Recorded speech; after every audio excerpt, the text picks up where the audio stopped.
వరంగల్ ప్రాంతీయ నేత్ర వైద్యశాల సమస్యలకు నిలయంగా మారింది. ఉమ్మడి వరంగల్తో పాటు 5 జిల్లాల నుంచి ఈ ఆసుపత్రికి రోజు 400 నుంచి 500 వరకు పేషెంట్స్ వస్తుంటారు. రోజుకు 35 నుంచి 45 మంది ఈ ఆసుపత్రిలో జాయిన్ అవుతూ ఉంటారు.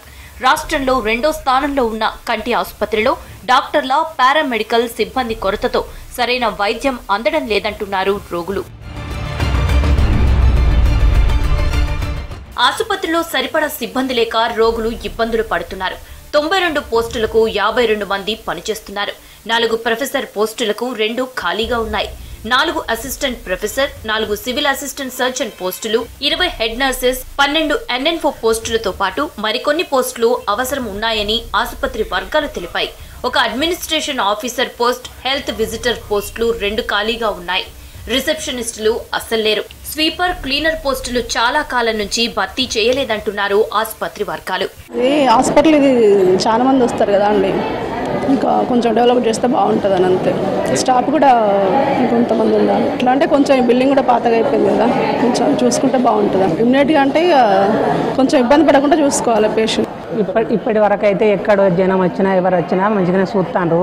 ఇంకా కొంచెం డాక్టర్లు కూడా ఉండాలి, డాక్టర్ అమ్మలు కూడా ఉండాలి. మంచిగానే ఉన్నాయి, కొన్ని తక్కువ ఉన్నాయి, కొన్ని ఇంకా ఉండాలి. డాక్టర్లు ఉండాలి, ఇంకా డాక్టర్ అమ్మలు ఉండాలి. నేను కూడా చేయించుకున్నా, నాకు మంచిగానే ఉన్నది. ఈ అడికి 7 రోజులు నేను దీపావళి కాంచి తిరగంగా మధ్యలో నాకు పాన మంచిగా లేకపోతే 4 రోజులు రాకపోతే మళ్ళీ వస్తే మళ్ళీ డేట్ పెట్టిళ్ళు. మంచిగానే చేస్తాను కానీ ఇంకా డాక్టర్లు ఉండాలి, ఇంకా డాక్టర్ అమ్మలు ఉండాలి. 1990లో వరంగల్తో పాటు ఏర్పాటైన కర్నూలు, విశాఖ ఆసుపత్రులు సూపర్ స్పెషాలిటీ కంటి ఆసుపత్రులుగా అభివృద్ధి చెందాయి. ఈ ఆసుపత్రి అభివృద్ధికి నోచుకోలేదు. 150 పడకలకు పెంచి ఆసుపత్రిని సూపర్ స్పెషాలిటీగా తీర్చిదిద్దుతామని సీఎం కేసీఆర్ ఇచ్చిన హామీ అమలు కాలేదు.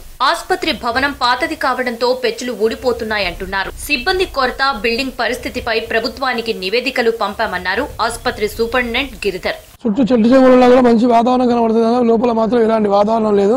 ఏంటంటే ఇంతకుముందు కూడా 3-4 ఇయర్స్ ముందు ఇక్కడ కొన్ని ఆపరేషన్స్ కూడా వికటించాయి. వృద్ధులకు ఇక్కడ ఎప్పటికీ కంటి హాస్పిటల్ అని చెప్పినట్టే కానీ కొన్ని ఆపరేషన్ చేస్తే కూడా వికటించలేని పరిస్థితి.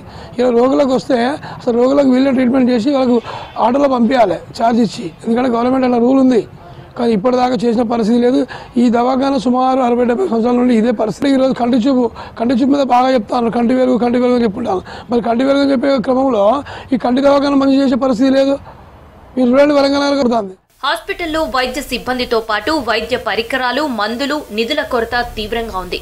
75 పడకల సామర్థ్యం ఉన్న హాస్పిటల్లో 125 మందికి పైగా రోగులకు చికిత్స అందిస్తున్నారు. ఆసుపత్రిలో 4 యూనిట్లు ఉన్నా సరిపడా డాక్టర్లు లేరు. గ్లాకోమా, రెటినా యూనిట్లను ఏర్పాటు చేయాలని స్థానికులు కోరుతున్నారు. ఆపరేషన్ థియేటర్ అసిస్టెంట్స్ అంటే ఎవరైతే డాక్టర్, సిస్టర్ హెల్ప్ చేస్తారో ఆ 3 పోస్టులు, అసలు 6 పోస్టులు ఉండాలి. 3 ఉన్నాయి మా హాస్పిటల్లో, 1 వేకెంట్ ఉన్నది.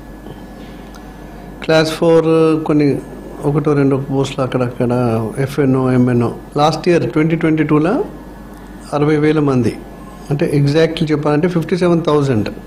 యూజువల్లీ 60,000 దాటుతుంది, కానీ ఆ 3rd wave beginning of the ఇయర్లో ఉండటం వల్ల కొద్దిగా తక్కువ ఉన్నది. ఈవెన్ లాస్ట్ ఇది యాక్చువల్లీ ఈ situation all over the state and country కూడా ఉన్నది అనుకో.